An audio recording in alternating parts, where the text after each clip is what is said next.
like 20 minutes for questions and answers. Yeah, because we started a little earlier and you were so wonderful in keeping the time that we have enough time for questions and answers. We have microphones. When you ask a question, be so kind as to briefly introduce yourself so that we know who you are, where you come from. So the gentleman over there, and then the lady in front of you.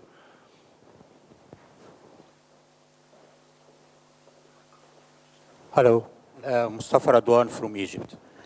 From the two speakers, I heard about mobility. Mobility strategy by 2020, 20% of graduates in the HEA should have had a study abroad. In the last slide, we have seen percentages. I wonder, is it mobility is a target or is it a tool? Does these numbers are enough, or we should speak about implications of mobility and what students gain and things like that? Well, if I should answer first, well, of course, mobility is a tool for two things. I think for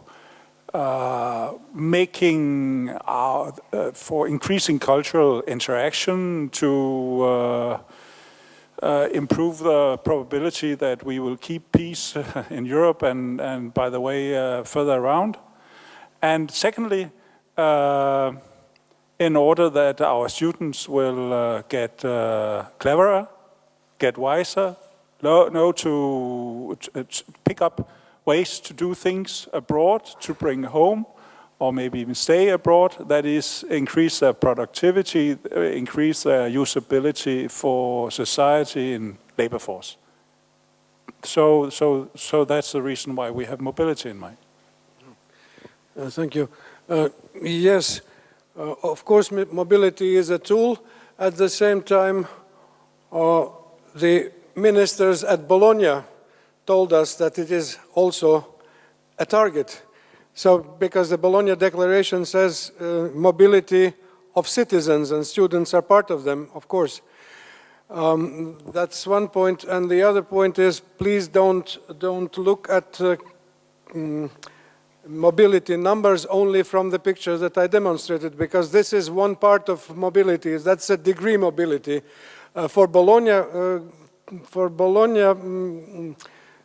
reasons, it's rather the exchanges, meaning the parts of studies in other countries, and of course it has also been measured, but then you have to look it from different sides.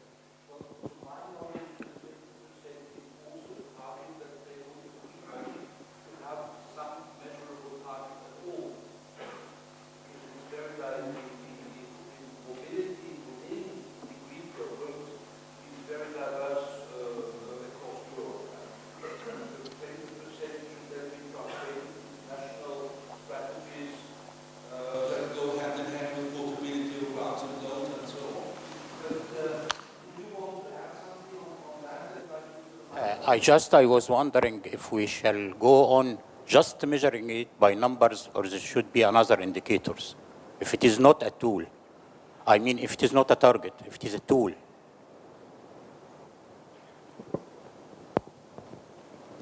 Well, I think, if I may just answer for the part of Denmark, I think that's a very relevant question. We would very much like to know and get more evidence on what students get out of going abroad, because we of course also have the challenge that it takes longer time to complete a degree. Often takes longer time to go abroad. So we would surely want them to get something out of it.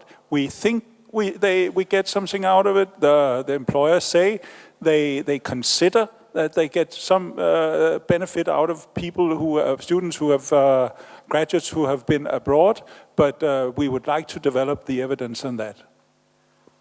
Yeah, I believe that the so-called quality of mobility will be measured, especially in the next periods. Of course, you have to see if a person has just been in, let's say, having an excursion, or even worse, that a person has been abroad, worked hard, and then came home and was not recognized, which is also sometimes the case. So this, it has to be taken all together. Of course, you are right in that. Etelkedal, University of Bergen. Did you discuss in Bucharest also the definitions of innovation and entrepreneurship? I mean, concerning all study fields, not only business and technology, but for example, humanities and so on. What do we mean with innovation and entrepreneurship?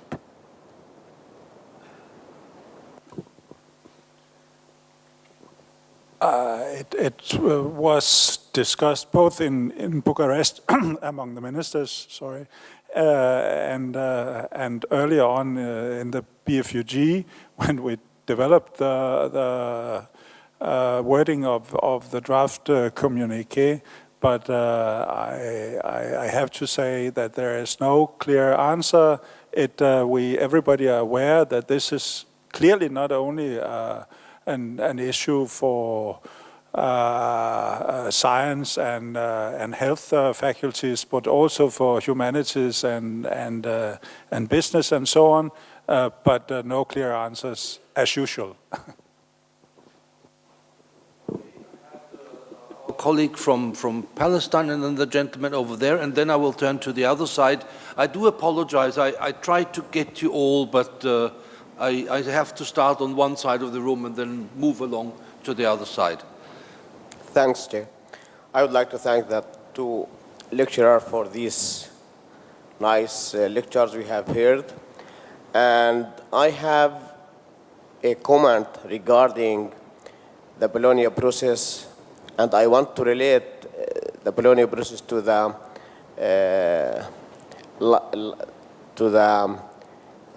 licensing or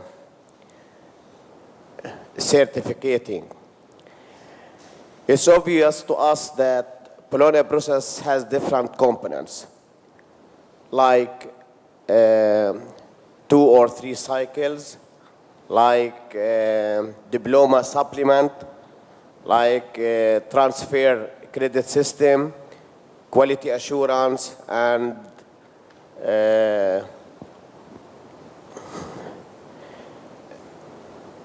national qualification framework. In my opinion, it's good to group these components into 2 major components. The first, which is related to the university itself, by saying the first 3 components related to the university, and the other 2 is related to the system or to the country itself, when we speak about national qualification framework and quality assurance and so on. This might help other or outside countries, especially the Mediterranean countries, to recognize the certificates. I am coming from one of these Mediterranean countries, and really we are facing a real problem in recognizing nowadays the certificates that are coming from Europe universities. Because both of you mentioned that there are major differences between Europe countries in implementing the Bologna process. And also in each country, you may find some universities are fully implementing and some are not fully implemented the Bologna process. This makes it very difficult for Mediterranean countries or for international countries to recognize the certificate that comes from the Europe countries nowadays. What is happening on the ground that you might find one university implementing the first component of the Bologna process, I mean the 3 cycles or the 2 cycles, but without providing the diploma supplement and without proving the transfer system. So the question is, how can we facilitate this and solve the problem of recognition? Thank you both.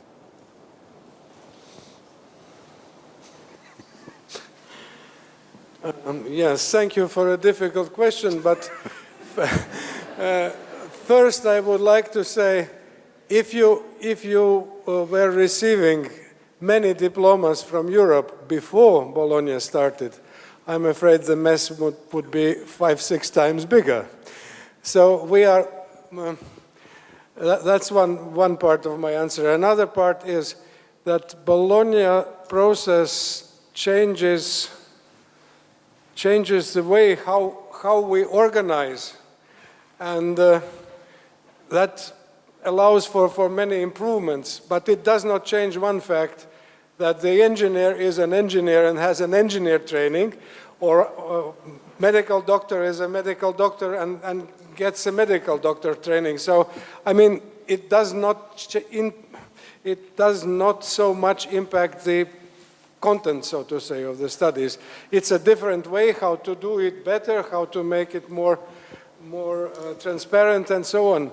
And I don't think we have actually made a bigger mess. I'm sure that not.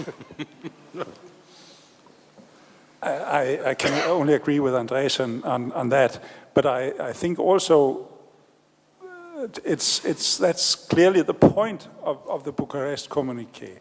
In a way, recognition is a measure of how the Bologna process functions.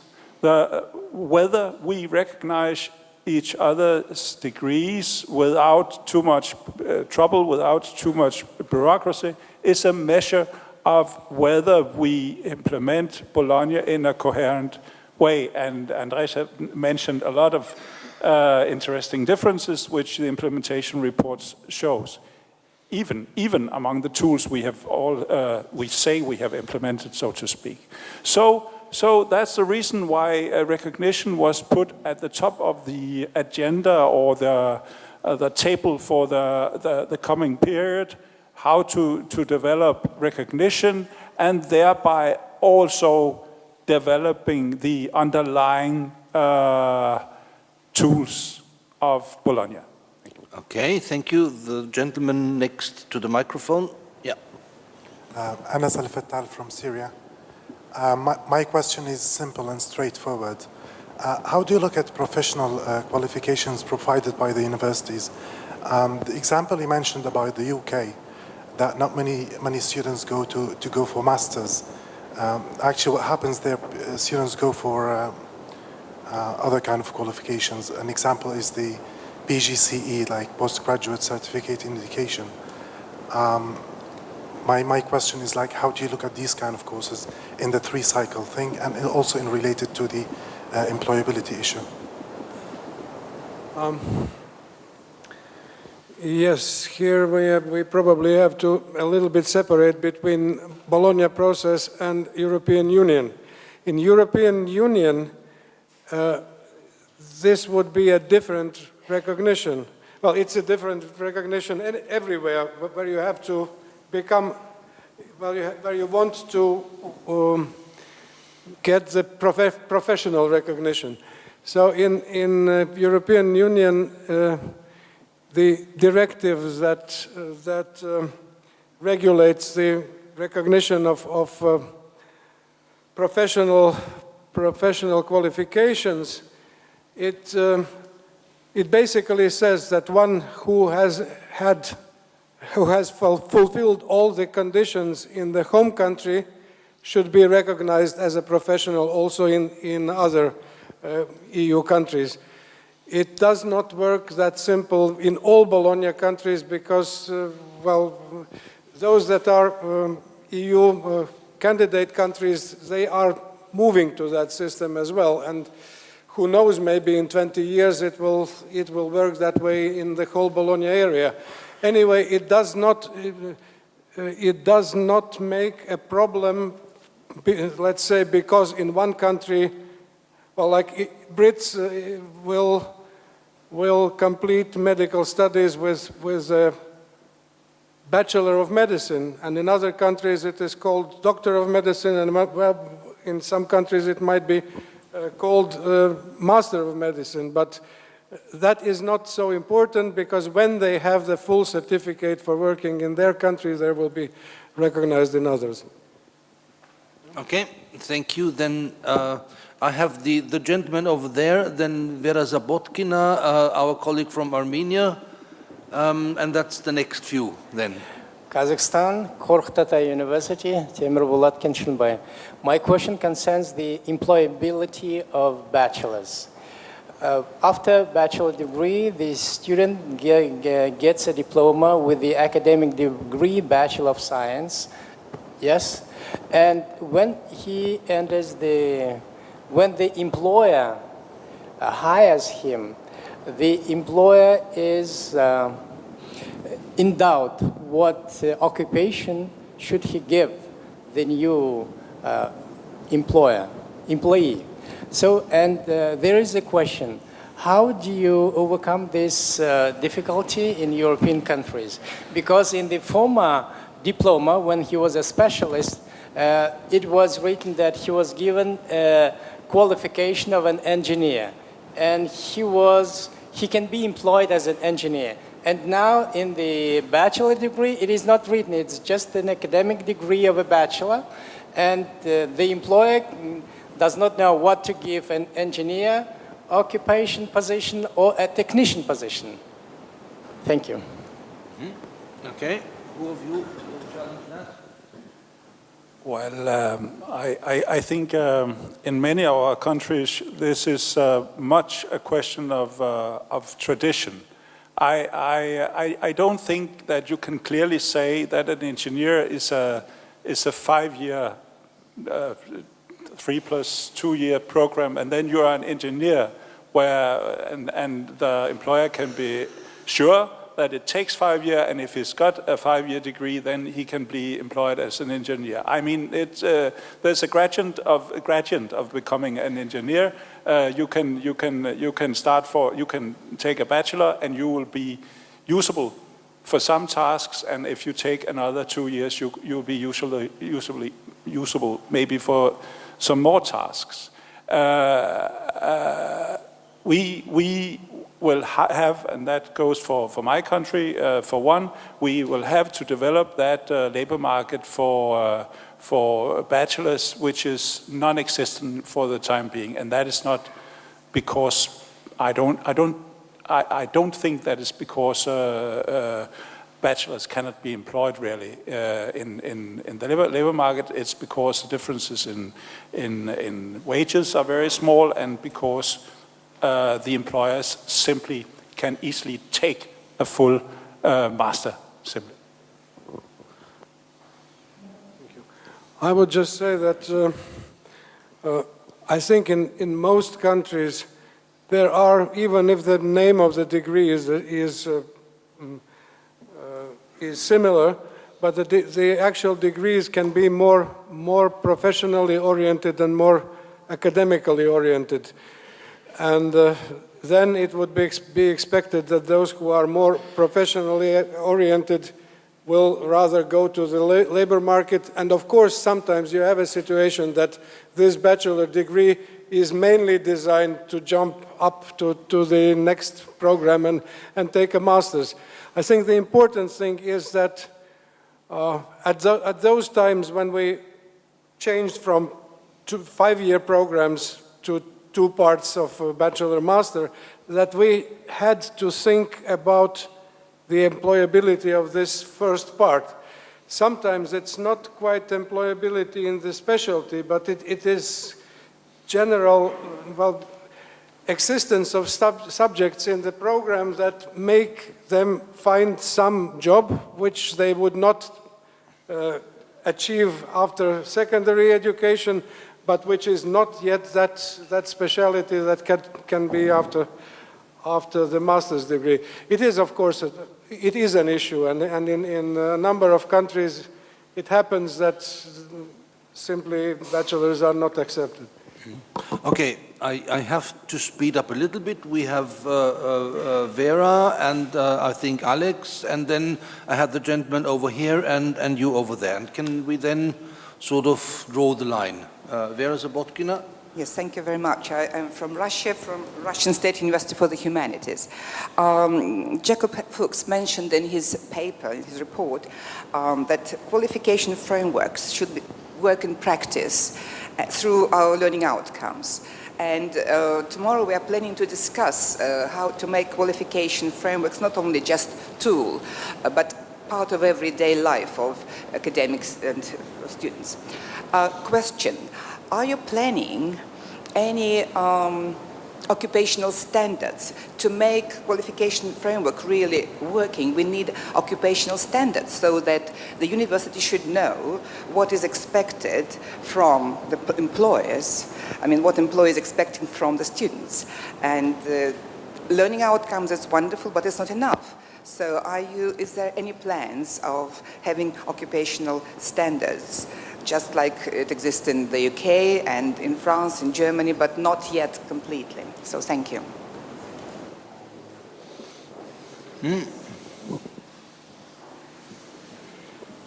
Well, that at least has not been discussed, I think, during the development of the communique. So the answer is probably no. I wonder also whether we would want to go, whether this would mean decreasing flexibility in the programs which we would not want to go into. But we realize that it is a trade-off. But is it not also the case that there are regulated professions and there is a lot of like free professions, and an employer looks for some work to be done and then will decide on whom to take, and the diploma supplement based on learning outcomes will help the employer to find the right person to match the job. I don't think we maybe tend to think too traditionally in that we educate outside the regulated professions for a particular job, but the labor market is changing very quickly. Exactly. I mean, we would not go for a larger number of, so to speak, regulated profession, as I hear the question. Rather the contrary, probably. Okay, Alex. Hi, thank you. Alexander from Yerevan State University. I have a short question. As you're here with some updates from the Bucharest communique, can you just tell us a bit more, contribute more about the research-based education? Because we're going to host soon in Yerevan a conference, again, more like in regional format, about the research-based education. I'm also writing now some paper about it. Well, I tried to check over internet some updates about this topic from the Bucharest communique. I found a little, and I couldn't find also a link about research-based economy also. So do you have any updates, because you just presented some details, and I would highly appreciate if you could tell us more. Thank you. Well, I think personally it's quite significant that the issue of what is a research-based education and these issues are not very prominent in our discussions. The question of research and research-based education is dealt with in the communique, but mostly concerning the third cycle. But of course, we all agree that first and second cycle, a number of first and second cycle programs, universities should, if not most, should also be research-based. But basically, it has not been explicitly dealt with in this communique. Mm-hmm. Okay. Then, sir, you're going to take the microphone, and then the last speaker will be you, and then I have one last question, and then we'll all be off for coffee. Yeah, I'm from Jordan. The question to Mr. Jacob. In your presentation about the quality, you mentioned the quality, and one of the issues that you'd like to widen the access to enhance the quality. Don't you feel that there is some sort of a contradiction between widening the access and the quality? Thank you. Well, this is a discussion which has been undertaken for generations. I mean, when my parents graduated as engineers 50 years ago or something, they were 7% of the population of Denmark taking a higher education degree. Now we are up to 50. I'm slightly less intelligent than my parents, certainly, but even then we are progressing. It's a challenge to take. It's a challenge to take on larger and larger share of the population. Evidently, it changes our universities, but then we are certain that we can deal with it, and we are certain that we must deal with it, because that's the way we have to tackle the challenge of the global economy.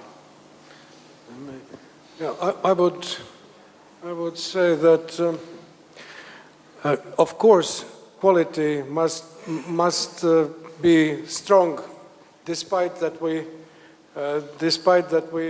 want more access to higher education. I think we should not say that because of higher numbers we just let them all through. Maybe the real problem is, or real issue is, between massification and excellence. And probably because of that, we will have very excellent super research universities which are not so accessible, and we will have a number of normal good universities that will be more for all. And that could solve the issue. Okay, thank you. Sir?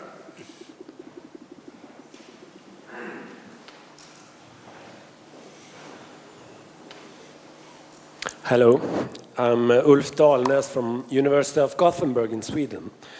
I have a question about the communiqué and the European standards and guidelines for quality assurance will be revised. And I wonder if you can tell us more about how and what direction that revision will take, and also how it will be, how the process of change it will be. Well, first of all, I think the consideration within the Bologna follow-up group has been that the European standard and guidelines has become a very, very central document in the whole Bologna tool array. And it is up for a revision in order to maybe make the structure more firm, maybe develop new sides of the ESG. For example, the issue of institutions' recognition practices has been discussed as one issue which might be dealt with in the ESG, but clearly it's more and more important paper, and that is what the BFUG says and what the ministers conclude. As to the process, this has to be done between the institutions, between what we call the E4 group in the Bologna lingo, but it's also an evidence of the importance of the document that the BFUG, the government, so to speak, have said. We want to have a clear link to the development of this new wording. And therefore, there will be an interaction in the coming 3 years between the BFUG and the E4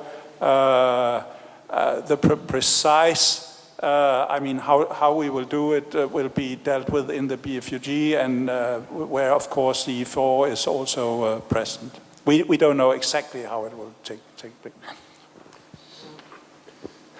Just a technicality, or maybe not. E4 meaning the European University Association, Association of Professional Higher Education Institutions, Association of Students, and now whom do I forget now? Eurashi? Eurashi, EUA, ESO, and ENCOI, yes.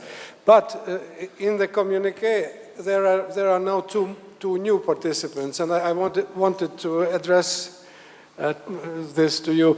So the other two are the employers, the Business Europe, which is important when we have a new document on quality assurance, and Education International, which is us, the academics. So I think it is symbolic, and it might tell that the new standards and guidelines will be different. Although the core of the ideas is okay, and it should not be changed. Thank you. Now, I would like to conclude this session by first of all thanking you very, very much for what you have given us.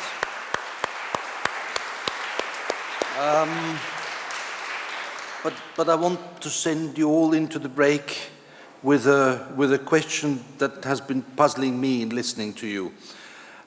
You were talking about wider implementation and deeper implementation.